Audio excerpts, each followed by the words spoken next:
Hey everyone, Harris O'Malley from DrNerdLove.com, brought to you by my generous patrons at patreon.com/DrNerdLove. This week, I fielded a question for my column from a member of the Red Pill community. Someone who theoretically had all the qualities that women supposedly look for in a man. The so-called 6 This is admittedly a new one on me. I actually had to go Google that. And I'm not going to get into what it all is. It's pretty much exactly what you would think. Except for the bit about the 600 horsepower car. That one actually caught me by surprise. But for all that he could run down the checklist and say, hey, I've got this and this and this, he was miserable. He could not get a girlfriend, and if he could, then he couldn't keep her. It was playing hell with his self-esteem because there was always that bigger fish who had better stats than he did. And what he ultimately wanted was to get his self-esteem back and start being able to feel like he was enough again. It's kind of amazing how someone can run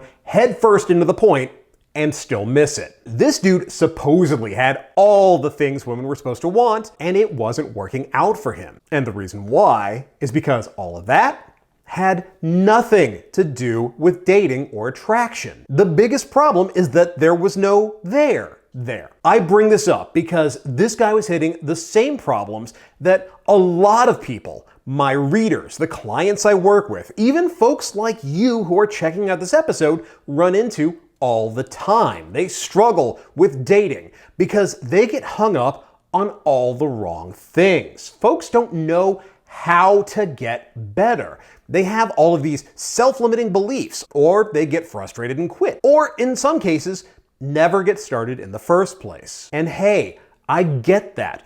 Been there, done that, printed the t-shirt, which incidentally is available for sale. Check out the show notes for the link. But that is why this week we are going to talk about the 5 things that you need in order to get better at dating. Incidentally, I realize we're in a pandemic, we're all in lockdown, and a lot of this feels pointless because, hey, who can go anywhere or do anything? But now is actually the best time to focus on improving yourself and starting to build the life that you want. Having a goal to work towards is important. It gives you a reason to keep getting up in the morning. Having a plan and taking action is how you conquer despair and hopelessness. And so, first things first, if you want to get better at dating, then you need to figure out your end goal and work backwards in order to reverse engineer how to get there. This is the sort of thing a lot of people miss. They have a vague idea of what they want, more dates, more sex, and so on,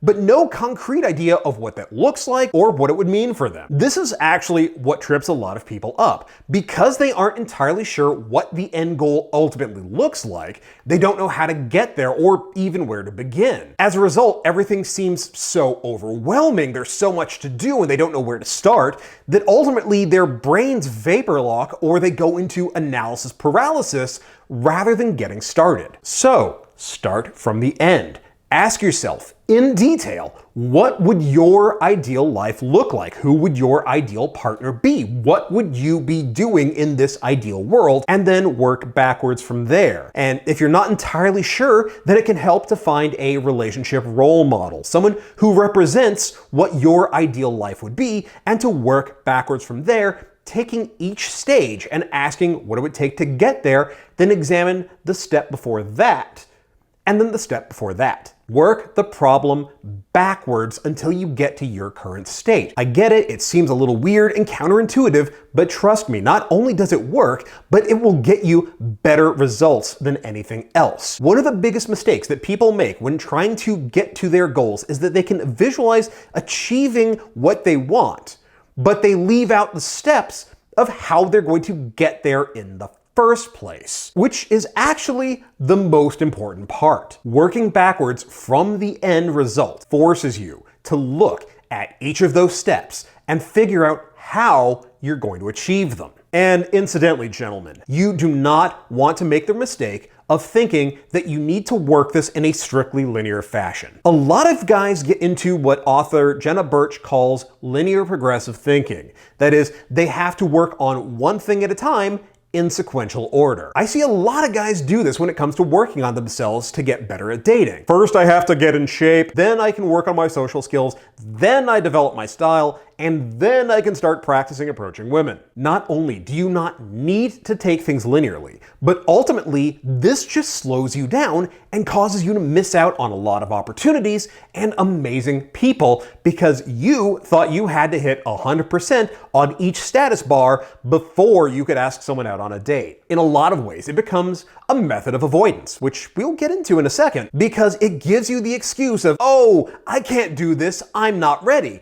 I have to do this other thing first. It is actually more effective to take a holistic approach, closer to a web rather than a line, where you work on developing different aspects at the same time rather than one at a time in a linear fashion. Or, to put it another way, if you can work different muscle groups on different days of the week when you're at the gym, you can work on building up different aspects of your personal development instead of only working on one stat at a time. Of course, part of what's important is that you need a realistic understanding of how attraction and social skills work in order to effectively backwards engineer the process, which is why you want to make sure that you're focusing on the things that work and the things that actually matter to attraction, especially long-term attraction. The Red Pill Bro who wrote into me is a great example of people who ultimately do not get how attraction works.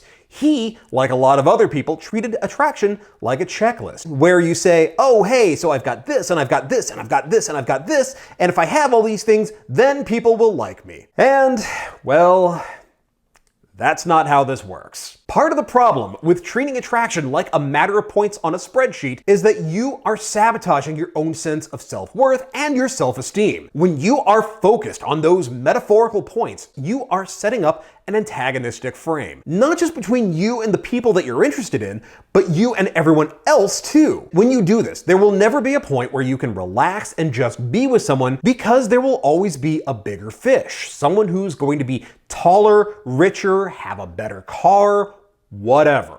That is why it is important to realize that attraction isn't about who's got the best stats. It is about why someone should be interested in you specifically. As I have said before, when you're flirting with someone, whether in person or on a dating app, you're not competing against other men, whether it's all the other men on the app or in the bar. The decision that you are asking her to make is whether she would rather go out on a date with you or spend a night at home alone.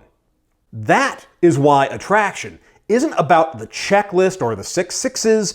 It is about the energy and the connection that you build and the way that you make someone feel. Now, speaking for myself, my success with women didn't come about because I suddenly changed my build or because of the car that I was driving. It came because I learned how to connect with people. The changes that I made, like developing my style and my presentation, helped me unlock that ability. But it was far more about giving myself permission to do the things that I knew that I could do, rather than creating that ability out of nowhere. In another recent column, I broke down some of the lessons that we can take away from Netflix's Too Hot to Handle. And one of the most important lessons that you can learn is that the checklist doesn't help, not in the way that you would think.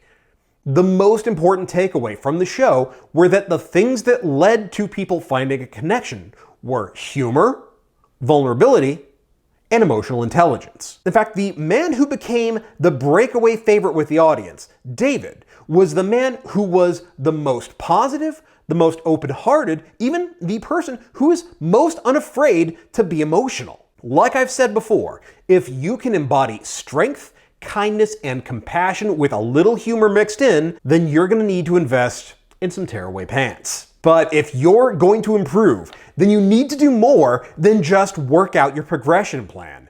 You are going to need to learn to get comfortable with discomfort. Part of the reason why people have a hard time improving or finding the relationships they want when they have put in the effort is that they avoid the things that make them uncomfortable. Now, you've probably heard something like, life begins at the end of your comfort zone, or progress starts where your comfort zone ends, or some other pithy saying like that. And while that all sounds like the sort of thing that the live, laugh, love, crunchy granola types love to throw up onto their Instagram feeds, It's actually true. Your comfort zone can hold you back, and not in the way that you think. We tend to think of our comfort zone as being the area where we are the most at ease or the least anxious, and so we don't want to leave it. But your comfort zone isn't just the place where you feel the most confident. It can also be the place where you feel stuck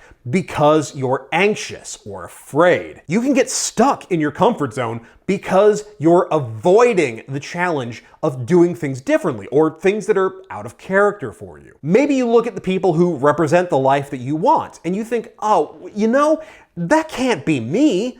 I'm not the guy who can do that.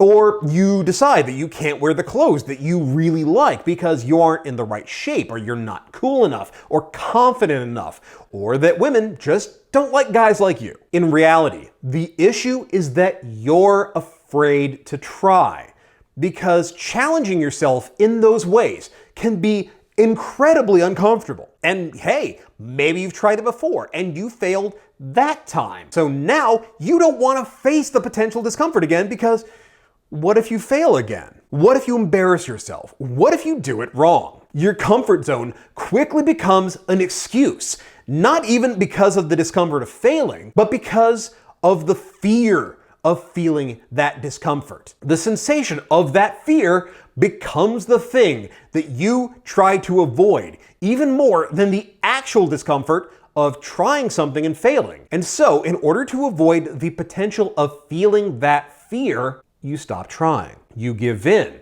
because despair is easier than hope. Hope isn't comfortable. Hope represents a challenge. Hope represents risk. That is why your comfort zone is often the product of your self-limiting beliefs, rather than where you feel the most secure. You're telling yourself that you can't because you don't want to face the discomfort of the challenge and taking the risk of failure, even though that also means that you can't succeed. When your comfort zone is defined by your self-limiting beliefs, you aren't sticking with what you know. You're cutting yourself off from what you want. And on some level, you know that. That is why so many folks blame others, such as, and I'm just gonna spitball here, insisting that women are all hypergamous gold diggers, or that they're incapable of loyalty and only good for sex, rather than, looking inward and admitting that what you're doing isn't working, or for that matter, accepting that you need to change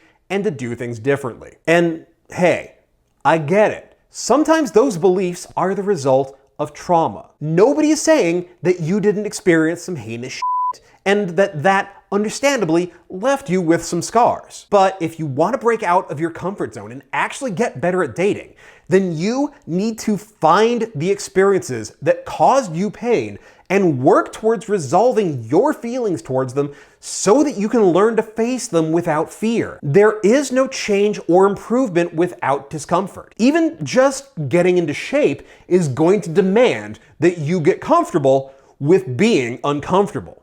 Getting out of your comfort zone is difficult. It is not fun. But as the man once said, that's not pain that you're feeling. That's just premature enlightenment. Another important thing that you need to learn is to hack your confirmation bias. Part of what holds you back and keeps you from the success you could have with women is your willingness to believe what you already believe. Now, I realize that sounds strange, but stick with me for a second. One of the psychological blind spots that all people have is what's known as confirmation bias, the tendency to only accept things that support what you already believe and disregard everything that contradicts it. The red pill community and the incel community and so on are very, very full of this. They rely on confirmation bias. It's not that people found groups of free thinkers sharing forbidden knowledge. It's that they found forums of people who were willing to confirm and amplify the things that they already believe. To give you an example of confirmation bias in action, confirmation bias is why it is so easy to believe that all women only like guys who are 6 feet tall or taller. If you're insecure about your height and you believe that people aren't attracted to you because of it, you're priming yourself to only notice the occasions where your height is an issue. You'll see all the people on Tinder or OkCupid who mention that they only want to date dudes who are taller than you because you are expecting to see it. You are already feeling excluded, and so you're looking for the things that exclude you. But that same confirmation bias is keeping you from noticing all the other profiles where height isn't an issue, where your height is well within the range of what they're looking for, or the fact that they simply don't care how tall you are in the first place. Breaking your confirmation biases, especially the ones that are influenced by your self-limiting beliefs, means first accepting the possibility that you could be wrong. Most people simply aren't strong enough to even attempt this, and so they stay stuck in these same negative patterns they've been in, never growing, never changing, and just getting angrier and more bitter as time goes by. The folks who do best, on the other hand, challenge their self-limiting beliefs by seeking out evidence that they're wrong. They specifically go looking for proof that their beliefs might be incorrect, and instead of disregarding it or coming up with reasons why this doesn't count,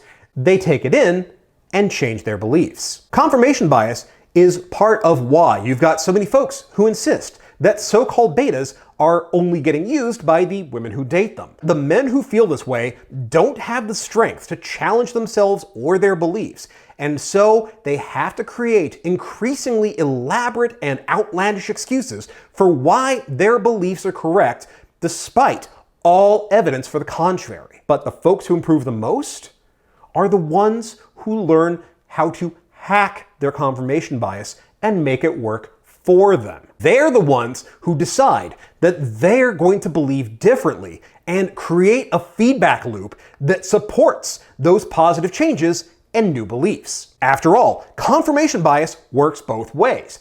Just as it makes you see the things that you feel exclude you, it can also make you see the things that benefit you. Look at it this way. If you've ever decided that you were going to buy a particular make and model of a car, a Prius, a Mustang, a Mini Cooper, whatever, suddenly you'll notice that car is everywhere. It's not that they appeared out of nowhere or had a sudden surge of popularity. They were always there. You just never noticed or paid attention to them until it mattered to you. By choosing to believe differently, or even just to act as though you believe differently, you are priming yourself to actually find the evidence that supports those beliefs. Just as buying that car means that you start seeing other cars like it everywhere, choosing your beliefs and consciously incorporating them into your life means that you will find it to be true wherever you go. And if that is going to be the case, then it is far better to consciously choose positive beliefs that help you instead of focusing on the things that make you miserable and hold you back. Most importantly, though, is that you need to do the work. I realize that this seems obvious, but a lot of folks tend to actually skip this step without realizing it. I can't count the number of people I've seen who buy all the books, read all the columns, watch all the videos, listen to all the podcasts, even take workshops and boot camps, and then don't do anything. Part of the problem is that they've convinced themselves that they're making progress because they're doing all this research. They're making all of these plans. Look at all the books they've read. Look at how much they've studied. But that's not actually progress. Having all of the knowledge at your fingertips doesn't help you. Even if you've studied everything so carefully that you could quote chapter and verse, none of it makes a difference if you aren't taking what you've learned and putting it into practice. You have to take all that theory and start turning it into muscle memory by going out and using it. I get why people freeze up at this point. For a lot of folks, not only is all that studying a way of giving themselves the illusion of progress, but it's also a way of tricking yourself into not getting out of your comfort zone. It is the same thing that motivates men into linear thinking and linear progression. They're afraid of failing, of getting rejected, or just plain messing up. And so they would rather tell themselves that they will get out there when they can do this perfectly. But the problem is that waiting for perfection means that you're never actually going to do anything. The people who succeed are the ones who go out and do things imperfectly, hundreds, even thousands of times. Because they're out there putting in the deliberate practice, taking chances, working at it, trying, failing, getting up and trying again, they're actually growing, changing, and improving. They're the ones who succeed because they aren't letting the fear of doing something imperfectly keep them from doing it in the first place. And one of the most important aspects of this is that the folks who are out there putting in the work are also the ones who are least likely to let setbacks stop them. Challenges happen to everyone. People run into sticking points or areas where they're simply not sure of where or how to proceed. And the ones who do best are the ones who find ways around these challenges, who go seeking out the resources or the knowledge to overcome them instead of giving up or assuming that it's impossible. Sometimes overcoming those challenges means trying again, trying harder, trying smarter. Sometimes it means going and getting help from folks who have the knowledge and the experience that you need, because sometimes you're running into stuff that you don't know how to overcome yourself and you need a little help. If you're running into challenges or need a place to start, then consider booking a private coaching session with me to help you get over those obstacles and back on the path to your future success. And you can learn more about that at drnerdlove.com/private-coaching or hit the link in the show notes. Dating can be a challenge. It can be frustrating. It can be intimidating, even terrifying. But when you let go of those self-limiting beliefs and start to develop your social skills the right way, you will be astounded at how incredible your love life can be. You just have to ask yourself, are you ready to get started? That's going to do it for this episode. Thank you so much for being part of it. You've heard from me, and now I want to hear from you. How have you overcome challenges in your dating life? Share your story in the comments below. Meanwhile, if you're ready to start taking the next step to build those social skills, find your perfect relationship or your perfect partner, then check out my book, New Game Plus, The Geek's Guide to Love, Sex, and Dating. This is the instruction manual you have always wanted, the A to Z guide for learning how to take that level in sexy badass, how to find that relationship that you have always wanted, whether it is for a lifetime or just that night. Links to buy it are in the show notes, so go check it out. And if you do check it out, or any of my other books for that matter, be sure to rate and review them on Amazon and Goodreads. That is a huge, huge help to me. Now, if you're digging the series, then you know what to do. Hit the thumbs up, share it with your friends, like, share, subscribe, ring the bell. You've been on YouTube before, you know how this works. But if you're really enjoying these videos, if you feel like you're getting a lot out of them, if you're finding that it's really helping and you want to help support the channel, and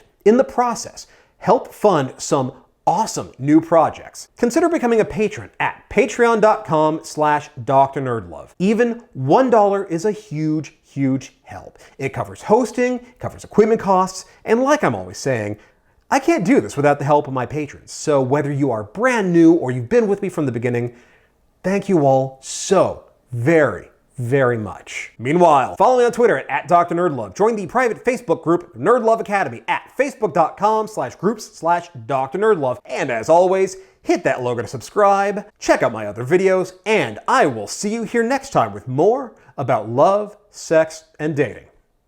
Thanks for watching.